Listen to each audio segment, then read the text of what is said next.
But getting away from like the frothiness of it, the AI dominance, this kind of circular economy between top AI companies and the hyperscalers and all the rest. This is a company that is a bit away from all that and incredibly defensive, isn't going anywhere, that you could happily hold through bad periods, even though it is going to be very closely attached to the US economy and GDP growth and all the rest.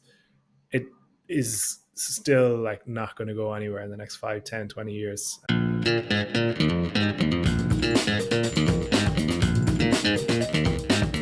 Emmet, how are we getting on? Good to see you, Mike. How are you keeping? Mighty now, mighty. I'm looking forward to our little My Wall Street outing next week. Yeah, I'll see you down in Ronda. So the team are descending on the south of Spain next Monday for a few days for our annual get together in this remote working world that we live in. It's important just to get together, work on the strategy, work on the big picture, make sure our products are better than anything anyone else is offering. And I completely believe they are already. But hey, let's try and push it further.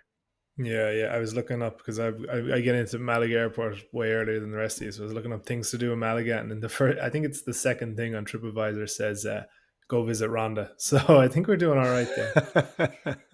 Well, for those, well, sure, why would anyone know? Our CTO, our Chief Technical Officer, lives in Ronda. He's from Ronda, and about 10 years ago, I went there. I had the great privilege of visiting the place with my dad, my late father, who died during the year, and Alejandro, our CTO, was just so amazing. He was just he was just the perfect host. As we all know, as you and I know, Mike, he's a perfect gentleman. But he brought my dad and I around all these beautiful ancient Moorish sites, and the thing that defines that town, in my mind, is the fact that it was so conflicted between Christianity and the Muslim faith, and how the architecture is influenced by both the story and the history. And it's just a really great place. So I'm excited to return all these Yeah, years later. Actually, that wasn't even 10 years ago. That was probably only 5 years ago. you see that an awful lot of Andalusia. So there, kind of that region, there's so much of the Moorish architecture that's come over and stuff. Like all the Alhambras, the Alhambra in Granada is incredible. And Yes. yeah, just in the architecture and the kind of like the what it's left behind, I suppose, as well. So yeah, it's very cool. And then And by the way, I apparently know, that's where the kind of Spanish lisp comes from as well, where? from like the Moors. Because Really? like as in whatever that area of Spain was run by the Moors for hundreds of years or something, back and forth. Well, one of the great privileges of my life is I've seen a good bit of the world. I lived in New Zealand when I was in my early 20s. And even before then, I'd been to America, I'd say 20 times, because of a lot of family in America. And from a young age, I had, again, the privilege of going to America quite a lot. 1988, lived in Maine with my family for a while. And, I've seen a bit of the world. But my point is that of everything I've seen, the Alhambra Palace down there is in Granada City is just spectacular. It's definitely in my top 5. It is so amazing. The Temple of the Reclining Buddha in Thailand is up there as well, and you have to put the Vatican up there. But like, certainly as a hidden gem, hidden in plain sight, like anyone who's worldly would know all about the palace. But it is just amazing. It's a must do, if you ask me. That city is just beautiful. The whole thing is a museum. Yeah. Well, we won't dwell on this either now, but Our new did travel you see? I podcast. know this is what I was going to say. I keep bringing up things, but did you, when you're in Granada, did you see the naked man? No, No, I didn't see no. any So naked men. there's a yeah, sure. So there's a famous nudist that lives in Granada. He's like, I Oh, think he's like a millionaire, and what? yeah, So did you say a millionaire? yeah. Like, isn't he's like very very rich apparently, and So he I'm does not whatever he sure. wants, and he hates clothes. Always did. Pretty much, yeah.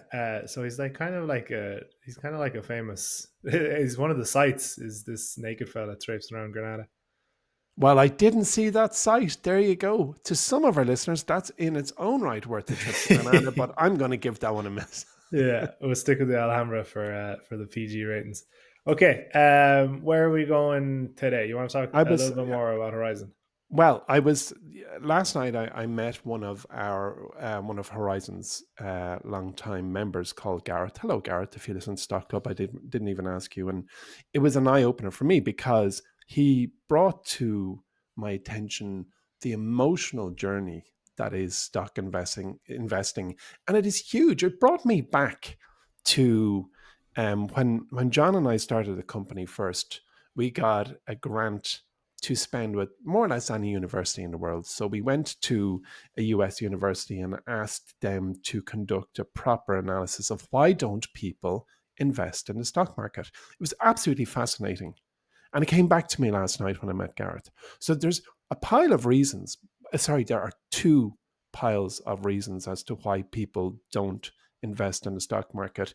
And one is completely rational, and the other pile of reasons is completely emotional. And the rational points that you hear and that are proven are, I don't know where to begin. I don't know what a broker is. What is an exchange? How much commission do I pay? Things that have a binary answer. And it's analogous to buying a car. When you go to buy a car, there's a lot of considerations going in your mind, but some are completely rational, like is it electric or is it petrol or is it diesel? If it's petrol, what's its efficiency? How many people can I fit in it? How far does it go on a full tank or on a full charge? Completely binary decisions or comparison points. Then when you consider, there are more emotional decision points when you buy a car. What color is it? What shape is it? What brand is it? Did my brother recommend it? These are things that, and you meld them all together in your mind. You don't categorize all your decision points, but you arrive at a place. And some people are completely driven by the emotion. We all know that. We all know someone who's just totally emotionally driven. We know people who are completely rational. They couldn't care what their car looks like once it gets to a place. But when I bring it back to stock investing and that study all those years ago, it was right there in front of me again when I met Gareth, because all the rational stuff is easy peasy, lemon squeezy. It's the emotional stuff that stops people in their tracks. And the number one emotional response for stock investors is seeing red after they've invested. And as I found myself talking to Gareth, who had put a lot of money into the stock market, and some of his positions were very red, maybe through 30 years of practice on my behalf, I was like, part of me is like, what are you worried about? Sure, that's the journey we're on. But I remembered, this study from University of Kentucky that John and I spent the longest time looking over and designing our products as a consequence of it. And it kind of brought to my mind, I'm going to start something. It might be a video series, it might be a written thing on the monthly mindset, because people need to be reminded not to panic. Like my friend said, I have shares in CRISPR Therapeutics. And I was like, you lucky thing, do nothing except leave it under your bed for 10 years. Don't worry. And by telling people don't worry, that seeing red is part of the journey. Look, 94, I think it was 94.5% of every stock I ever bought in my life went red after I bought it. And that's very typical, because that's the way the market plays out. We don't time the market, we time great investments. And I found myself, when I was talking to Gareth, getting really genuinely excited about his opportunity. When he said to me, I'm going to be at this for 10 years, I was like, well, look, if you do nothing, just do nothing. Put your stocks away and forget about it. And I found myself I have a great passion for stock investing, because I've seen in so many people the transformative powers. And along the way, I've really seen, to my great disappointment, people who quit because of the emotion. They put 30 grand in and was worth 15K, for example, a few months later. And that just blew their mind, when in fact, the greatest wealth creation machine in the history of humanity is available to everyone. And it's the thing that we talk about every week here on Stock Club. It is the stock market, most generally the US stock market. And as I said last week, one of the greatest wealth creation events in history was just buying shares in Microsoft in 1986 and looking at them go red or flat for 16 years. It's absolutely insane, because 16 years is a lot of daily checkups if you look at your folio every day. But I can tell you this, Mike, there's 24 stocks in the Horizon portfolio. 7 of them are currently up over 100%. And I know that there's going to be something in there that at least grows tenfold. I'm quite certain, but not 100%, there's a 50 bagger in there waiting, and I have invested my reputation and my name and my life's experience to say that I think we'll find a 100 bagger. But it will take 16 to 20 years. That's a lot of telling people, don't worry, don't panic. But that's what I'm going to do more of, because people shouldn't worry. My job and your job, because you and I work on Horizon together very closely, is to keep people stay calm. We're investors, we're not panickers. So anyway, well, all of that is to say Horizon is a product that I am so immensely proud of. We launched it, I think it was 12 days before the first reported case of coronavirus. And that wasn't the world's best timing. But I'm still certain we're going to find a 100 bagger. We are going to increase the price to $2,000 next year. That's just a given. And my inclination is just close the door, lock it, and that's it. If you're in, you're in.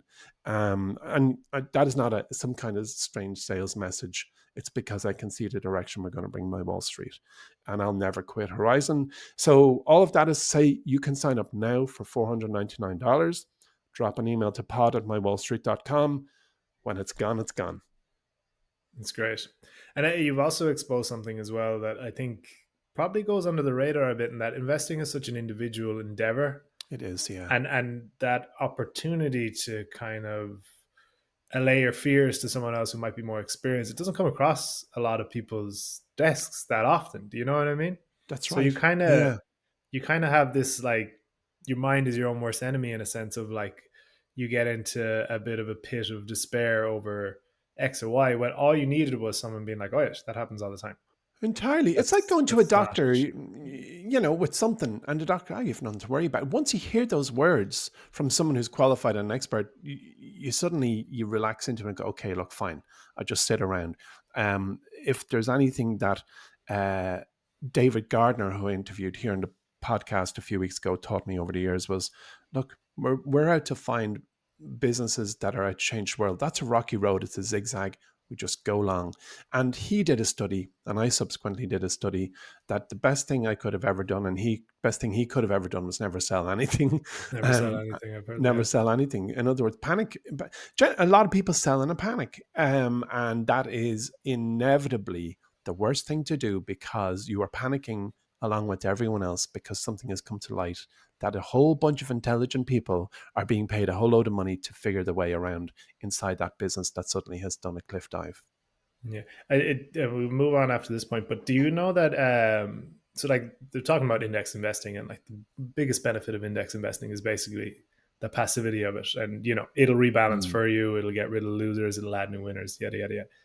They were saying that if you went back and whenever the first, like, kind of S&P 500 index was made for the biggest 500 companies or whatever, if you never bought or sold a company from that, so even if like a bunch of companies went bankrupt within it and whatever else, it would have actually outperformed the rebalanced historical performance of the S&P 500, which is mad. And there's obviously outliers in that they sold the wrong company and whatever else. But the fact that that is the case for probably the greatest asset behind passive investing and index investing is kind of nuts, and just is more testament to that fact. But again, you need the mind of a Buddhist monk to get to that spot. And there is no such thing as perfection. Like, anyone who is in horticulture, well, no, there's no such thing as a perfect garden. You might walk away from it satisfied, and honestly, four weeks later, come back and things have happened. And that's the exact same. There's so many analogies in nature, but anyway, in stock investing, you won't get everything right. You only need to get one or two things very right, and enjoy the journey. It's a lovely thing. I mean, I sometimes feel very privileged we have a podcast about stock investing, because the world hands us so many stories every week. It's like what we talk about this week. There's a lot of podcasts where it starts off with great energy with hosts who have a great wit and observations on life, but then eventually they run out. Like, if we've done 240 podcasts or something. 284 this month. Month. Sorry. There you go. 284 podcasts. Like, there is despite the fact that you and I have lived quite a varied life, thankfully, so far, we still would have run out of stories. But this thing just keeps handing us exciting stuff to talk about. So on that note, you couldn't have found a less exciting business. I was about to say exciting things to talk about, and Moody's Corp don't really Literally go together. Before the mic went live, I said, hey, what are you talking about? and Mike said Moody's, and I said to Mike, I was a shareholder in that, and I don't even know what they do. And I'm now talking about 25 years ago. Um, and I said, I muttered something about credit ratings, but you're going to illuminate us now, Mike, Yeah. with the exciting story of Moody's. Well, you're talking about, you know, selling mistakes. There's one for you right Yeah. there. Why Kicking has it it done off. well? Oh, it's incredibly profitable business, especially in the last 15 years. So maybe 10 years, Mm, you would have had to sit through a lot. But yeah. so Moody's, very boring business. Probably heard the name thrown around a lot without really even asking what they do. But it essentially it's one of the world's leading credit rating agencies for fixed income securities. So credit ratings is essentially if an investor wants to invest in company X in their bonds, they'll check with Moody's, S&P Global, or Fitch, which is the oligopoly there. They control about 90% of the entire market. Um, and each one will have an independent, unbiased analysis of whether company A is liable to repay its debts on time and whether it will risk default on those loans. So if you ever heard the term like AAA rated, Yep. that's where Moody's comes from essentially. So it's their objective assessments which underpin like $100 trillion plus global bond and loan market. So it's part of the kind of financial global system without really. It's kind of part of the architecture. Do you know what I mean? Oh, it is. Yeah. Yeah. Yeah. You hear, And you do, I've heard it over the years, occasionally especially when recessions kick in, you start to hear about government bonds have been re-rated from AAA to a double A or a single A or B, whatever the non-AAA rating is. yeah, absolutely. So yeah, look, it is very much a boring business, but it's a very successful one, and it's one of these companies that kind of goes under the radar, but is really well protected. It's often seen the ratings industry in general is often seen as one of the kind of widest moat industries. So I mentioned Mm. the three companies there. It's Moody's, S&P Global, and Fitch. They control 90% market share of the credit ratings agency market. So S&P Global is about 47%, I think. Moody's is about 30%, and then Mitch is down at 11, 12%. And why it's so protected, I think, is because it's so difficult to get into this market. So like as in Moody's, S&P, Fitch, they have 30, 40 years of history there. They have the global reach. So essentially if a company or a country or any kind of project that wants money for whatever they want to fund, having the Moody stamp on things just makes it so much easier. So essentially, the investors desperately want a company like Moody's, to have a credit rating agency there. It's easy for them to compare, say a B1 from Moody's here to a B1 from Moody's 20 years ago, or from B1 to Moody's in another country. So that stature and global presence goes a long way because debt buyers, they can easily compare assets country to country, industry to industry, and so that ultimately what they want to do is make the most informed decision possible. So that's why it's kind of brand name. Do you know what I mean? Oh, yeah, yeah. It's the It's like label. why would you bother going to anyone else but the big three credit rating agencies? You're just going to make your life more difficult.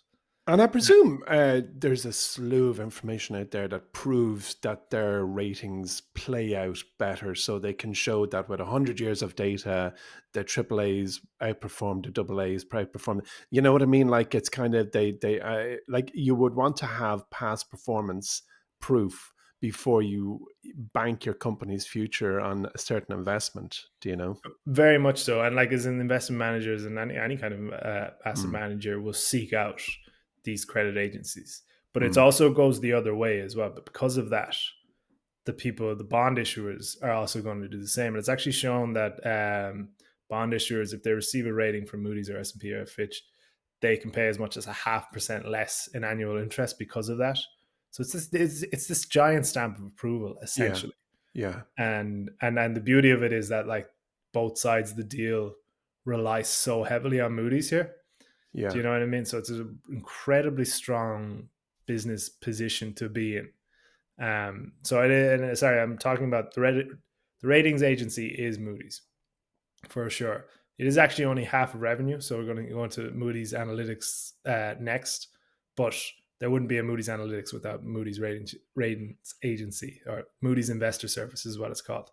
But the kind of the gem and the reason why I think it's perceived as such a high quality business really comes down to the pricing power and the operating margins it's able to command. So essentially, Mm. because of the strength of that position, because both sides of the deal rely on it so heavily, it has amazing pricing power. It ups the prices every year without really anyone leaving. It's priced inelastic, and it's got an operating margin. So the investor services side, the rating agency side, has a 65% operating margin in its most recent quarter. Mm. So it's just it's kind of out of this world profitable. Mm. It's a very simple business. An awful lot of it is based on its reputation, its brand power, and all the rest. And yeah, it's no wonder. So this is also muchly touted about the stock when we mention it, is that Buffett's Berkshire Hathaway owns about 14% of shares. I think it's about 5% of Berkshire Hathaway's total stock portfolio, I think. Wow, I And for didn't all know of that. those reasons. And Yeah. obviously, someone like Warren Buffett would be very intimate with the inner workings of the business and how important it is. And so, even further, like we were talking about stamp of approvals, that really does stick out as a stamp of approval. Oh, for sure. You can only imagine if your company was going to issue a bond that you had that financial strength. The importance of getting the AAA rating from Moody's is so high that you would have a team of analysts inside your company who fully understand the workings of the Moody's rating process to make sure that before you have your bond issuance ready, that you're clean and green on all their checkpoints. Yeah, absolutely. And then look, this isn't why you would invest in Moody's, but it is worth talking about Moody's Analytics as well. So it actually makes up just under half of revenue, only about a third of profits. But then again, it is competing with the other side of the business, which has 65% operating margins. So it's not to be sniffed at all. It's growing twice the rate of the Moody's Investor Service since 2012. It's got about a 12% CAGR since 2012. And the company is reinvesting quite heavily here. It's kind of like it started off as basically research reports based on Moody's ratings. So, a little ancillary service on the side. And then it's kind of evolved into this hodgepodge of a lot of vital tools and research capabilities. So there's decision solutions, research and insights, and data information. And it's kind of been built up through a lot of acquisitions as well. The most prominent back in 2017, they bought a company called Bureau van Dijk for 3.5 billion. What do they Uh, do? it More is ratings. a We do more ratings.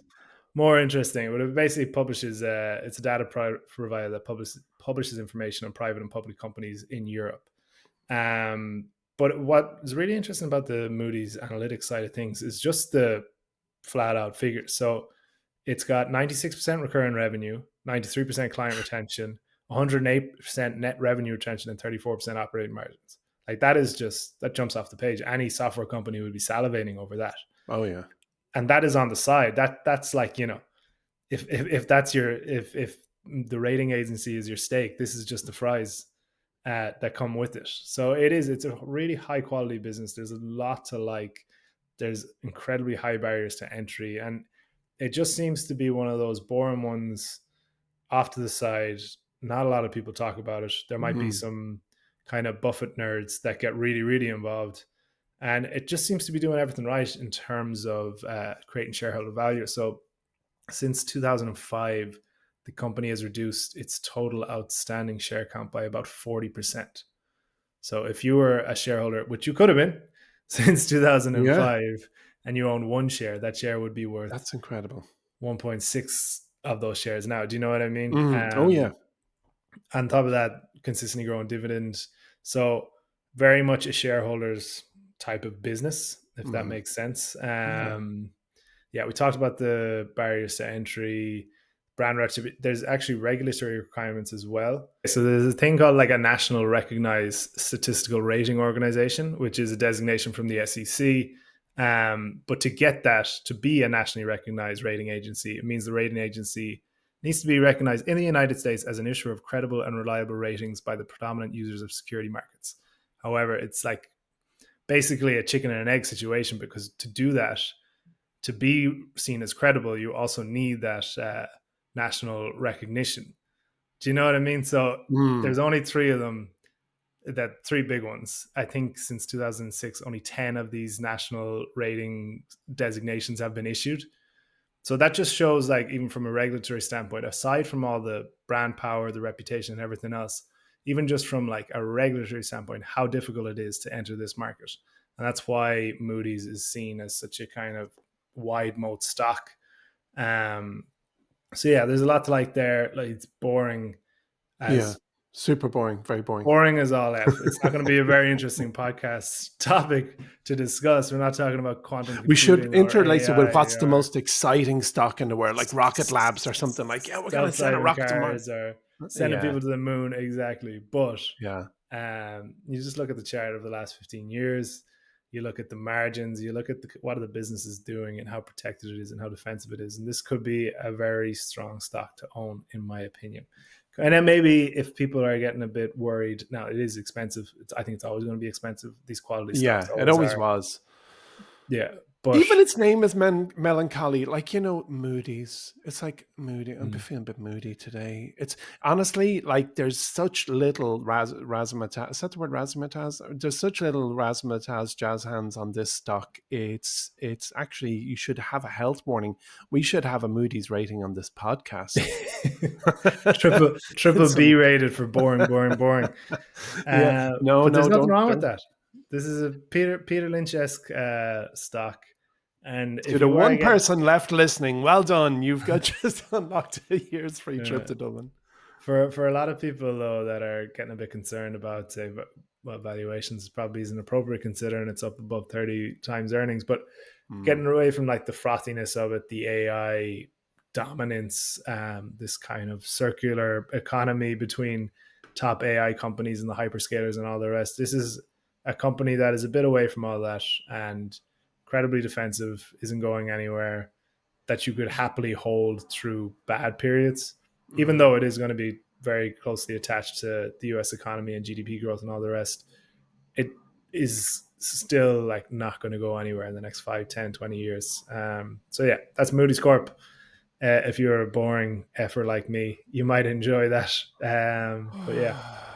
God, that was tough going. I'm only messing. That was a triple A, Mike. The one thing, hey, how do we get excited about anything? Money. We want to make money. And Exactly. and the thing The is, like, returns are Moody's, interesting. throw it in there. It is a beautiful bedrock stock. Now, at your Christmas or whatever, party, you don't really walk from family member to family member going, hey, I have a little story about this stock called Moody's. It's 100-year-old credit rating agency. Already they're eating their prawn sandwich to get out of Dodge real fast. You need to go in with something very sexy. You go and go, have you heard about Blade Air Mobility? And they're like, no, what's that? They fly organs. They fly organs from a person to a hospital. You couldn't believe this business. They're growing revenue at 150. And it's like, whoa, this guy's super. I love being in this family. Anyway, so right, Mike. Let's go. Well done. Thank you for that. It's following profit. We need a little jingle, but as our regular listeners know, we have a new segment called Following Profit, where you and I are going to take turns in shining a spotlight on one of Profit's current 10 stocks, which is our Just Tell Me What to Do service. So Profit always holds 10 stocks and it rebalances every 4 weeks. And it's for the people who are like, I don't care, just tell me what to buy. And it has face melting returns. We genuinely spent 16 years building, refining, checking, testing, real money, not real money, back testing. We've data nerds crawling out our ears in Massachusetts, as it happens, who we've worked with closely for years. Anyway, so I kicked off Following Profit 2 weeks ago with Emmet Aerospace, which is up 70% since Profit added it to its microfolio of 10 holdings. And then last week you did Core and Main. You really pick a Mike. And core in Maine is up 7.55% since it was added just days before we recorded the podcast last week. And this week I was going to pick the third one from the 10 current live 10 that I was going to pick was Carpenter Technology Group, which is up 31% since it was added to profit. But it produces specialty alloys and engineered materials, and it felt and sounded a bit too much like How I Met Aerospace, or whatever it's called, How I Met Your Mother. So I'm going to go with one of the 10 that I once owned for a very reasonable period of time, and it's B2C. And basically, everyone in America will know it, and anyone who's been to America might know it. And it's Ulta Salon. Now, I need to start this section, and I'll try and remember forevermore that we are talking about a business that profit may sell in the days ahead. We don't know. Profit isn't powered by a bunch of intelligent people. It's powered by NVIDIA chips with a whole load of code sitting on top of it. So as with everything we say on Stock Club, caveat emptor, do your own research. Don't just buy Ulta because I'm talking about it. But nonetheless, I think it's a really interesting business. And I'm going to start with everyone's favorite segment. It's the describing the shape of the graph, which is, well, the graph I have in front of me, folks, it appears in around 2006. Oh, no, it couldn't, 2007.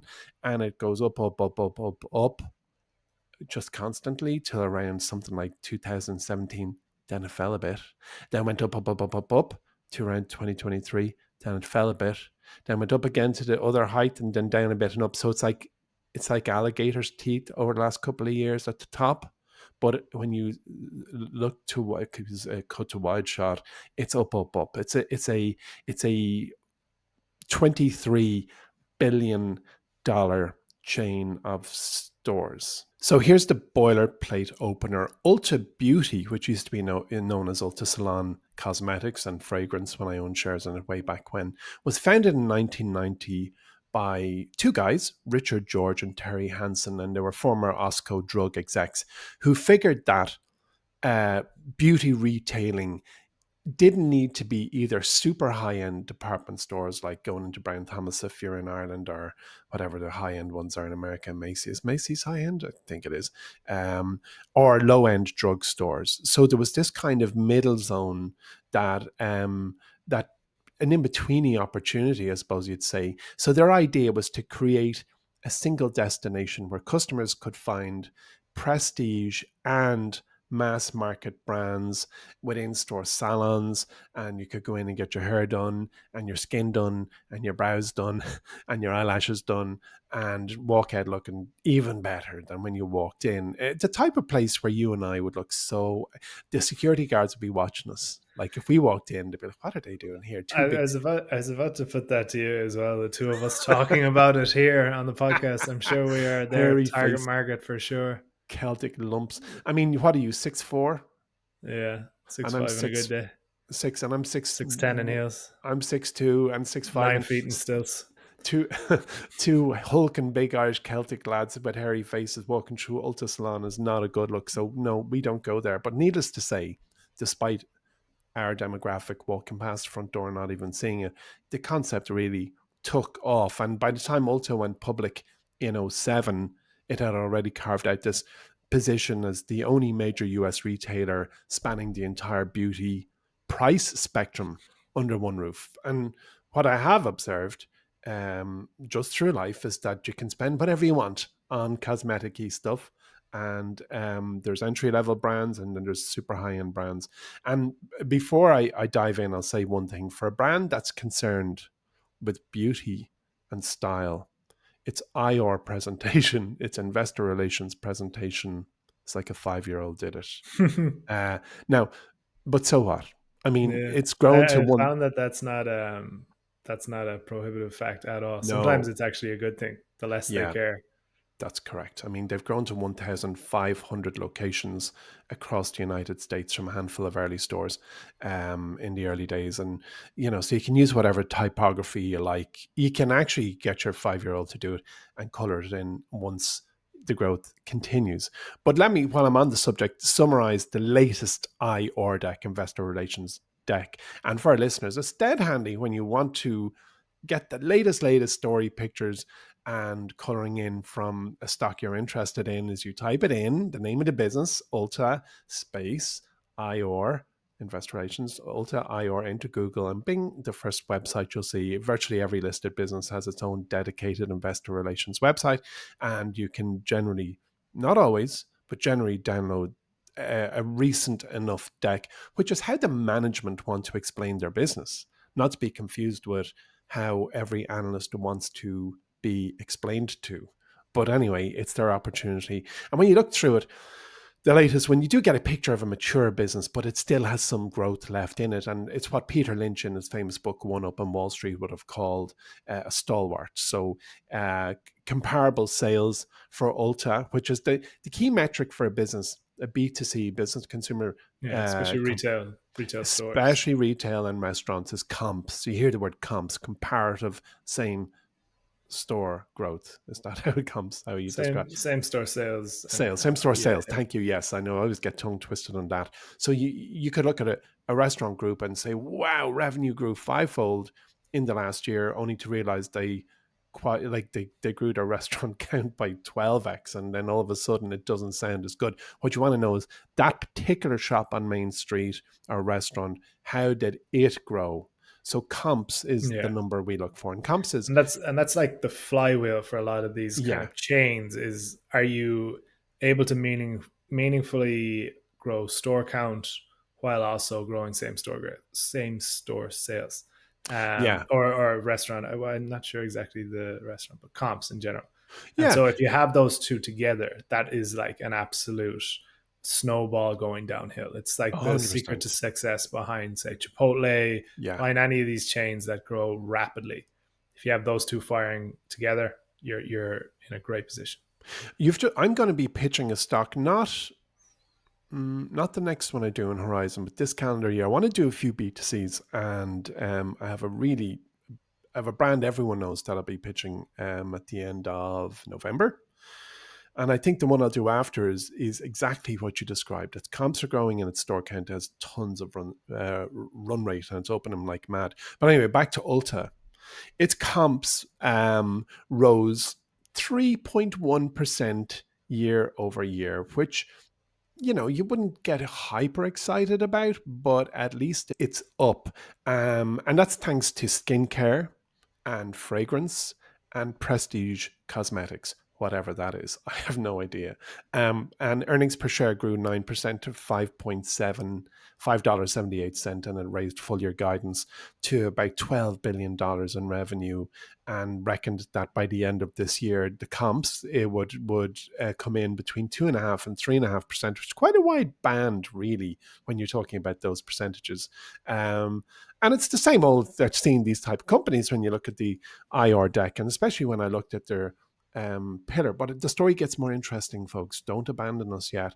So they talk about their 3-pillar growth strategy, which you and I and any two of our podcast listeners could have come up with if we're locked in a room with a whiteboard. And the 3 pillars of their growth strategy is deepen guest engagement through its 42 million member loyalty ecosystem, I suppose you could call it. Number Wow. 2 is, yes, I'll be coming back to that. I'm glad you said wow there. 2, expand omni-channel capabilities. So when you think about these kind of stores, they're experiential. It's like we were talking last week about LVMH. If you're going to buy Sephora makeup, it feels like it's a product you buy in the flesh as opposed to online. And Yeah. going omni-channel is something that they need to do very carefully, these businesses, and Ulta is no exception. And digital, as they call it now, accounts for about 20% of sales, and they want a higher margin click and collect traffic. That's the second pillar of their growth. And then the third is elevate operational excellence, which is just supply chain stuff.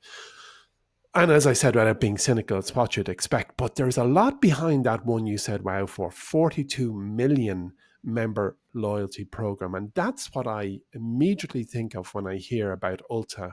They have a program called the Ulta Mate Rewards, which has become the most effective in US retail history.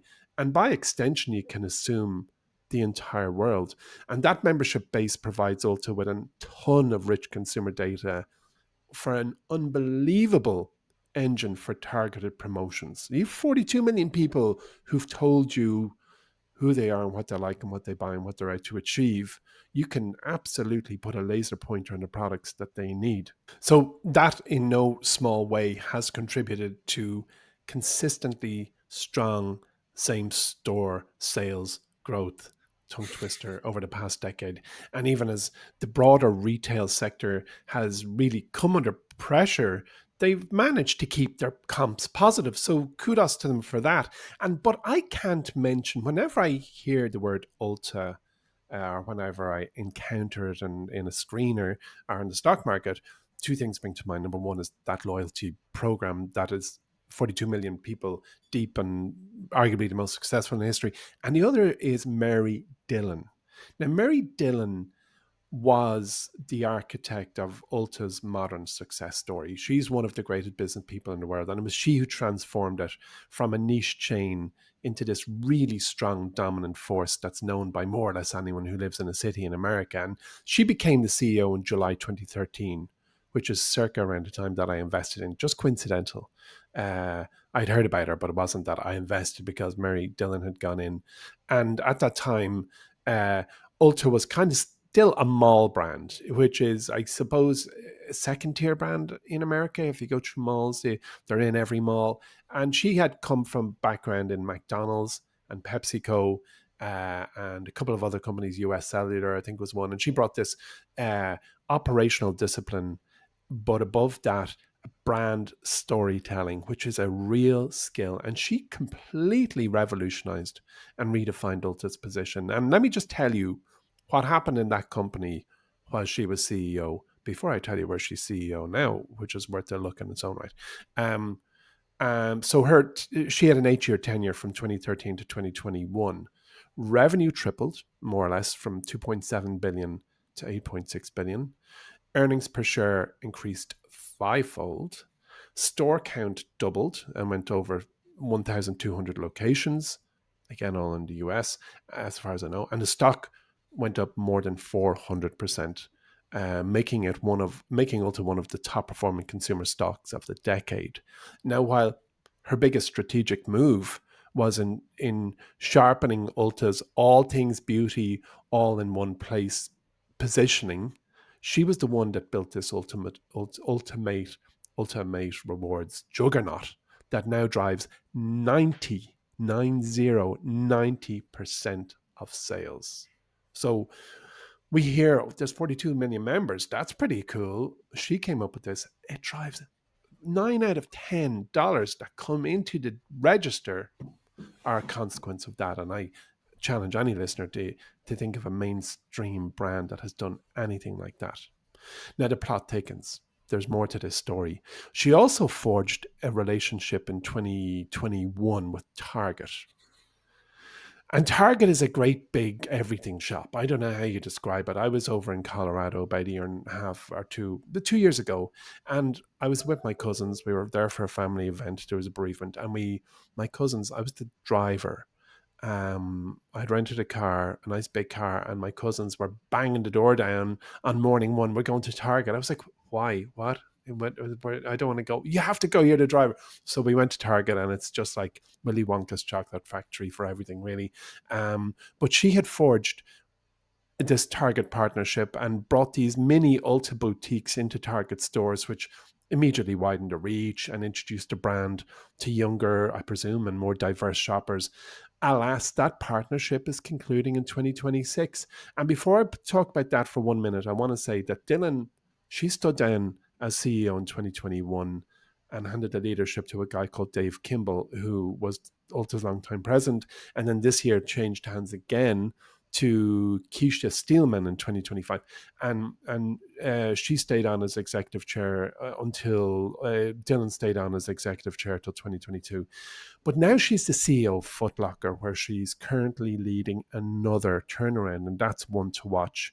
And I'll conclude by saying that Ulta's Target shop-in-shop partnership, it had 600 locations. It wasn't trivial. Like this like that's a lot of places. It's going to wind down, as I said, soon, August 2026. So less than a year away. And management, using best management speak, said they expect short-term headwinds from that wrap up, but they see opportunity to recapture the sales through standalone stores and direct channels.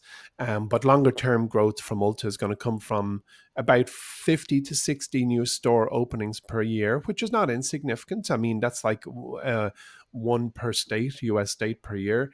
And they're going to remodel their high volume sites, which generally, once you see a formula that works and everyone is crowding in and crushing in and going at it, like think of a very busy Starbucks, it doesn't take too long for it to look tired. And that remodeling thing is coming in, and they're expanding Ulta Beauty with the target customers into these full line Ulta customers. So that's it. According to their, that's all according to their IR deck, except for the Mary Dillon stuff. So strategically, the company is leaning into emerging categories like men's grooming. So we're welcome, Mike. We're welcome. We're going to go in and we're going to walk out looking $1 million. We're going to walk out looking the exact way we walked in, because Yeah. anytime I've been quote unquote treated to something like that, which I don't like, I look no different at the end, and I feel basically violated. I hate anyone touch me. I've no interest. Leave me Yeah. alone. Look at me. I'm happy. But from an innovation, what? Tell me. No, I was just going to say one final point on Ulta before we finish up as well, is that Yeah. it's only in the US as it stands. I Yes. think it's Correct. making plans to finally do some international expansion in the Middle East and Mexico soon. But if you've seen the success and like the omnipresence of a company like Sephora now in international markets, Yeah, you'd have that's to right. think that that's a big untapped opportunity there. Huge. And you're saying 50, 60 stores planned for next year in the US. What does it Mm. look like when they hit major global cities across the world, and that opportunity ahead? So it's definitely And worth when you pointing think, out too. oh, it's a very, very valid point. And I can't think of another brand that offers that full experience where you go in, get your hair done, your eyebrows done, your makeup done, where it isn't just the one thing. You know, Sephora, from my limited understanding, is all things makeup, but I don't think they have a hair salon in there. And I don't think they have a brows salon in there. I can't help you with that one. I'm not sure. Or I'm looking at your nose hairs. You're looking at me like I'm supposed to know the answer to this. I don't. Yeah, I'm like, come on, Mike, throw me a line. But anyway, With a do you know what makeup. I kind of got a kick out of? I looked, and from an innovation standpoint, they say they're going to be going into AR try-ons. So I don't actually know what that is. I presume you can see makeup through AR, augmented reality. It will show you if you have blue blush on your eyes or whatever, and then AI driven recommendations, of course. I mean, who doesn't have AI? So that's just table stakes in the world we're in now. So Ulta Salon, one of Profit's 10 current stocks. It's up since it was selected a few weeks ago, and very interesting business, especially the Mary Dillon epoch, which I just think she's amazing. And I ended up just sidebar going over to have a look at Foot Locker, and it in itself is very possibly worth a conversation here in Stock Club, because she has the Midas touch, and that is a business that could certainly do with a Midas touch. Yeah, I can imagine Yeah, it's needed Midas and more. It's a I know. Yeah, even its name, it's a bit Moody's ish. It's like, no, you need a new name. Footlocker, just it sounds a bit smelly. sounds smelly. That's so It funny. I sounds was smelly, literally doesn't about the it? words about to come out of my mouth. Yeah, like I don't want. Yeah, that's not a very nice brand. Yeah. You just don't use the Okay. word foot. Anyway, there you go. We'll leave it there. Olfactory offenses. Yeah. Okay, Emmett, that was very interesting. Ulta, thank you for joining me today, and thank you everyone for listening. We'll talk to you next week.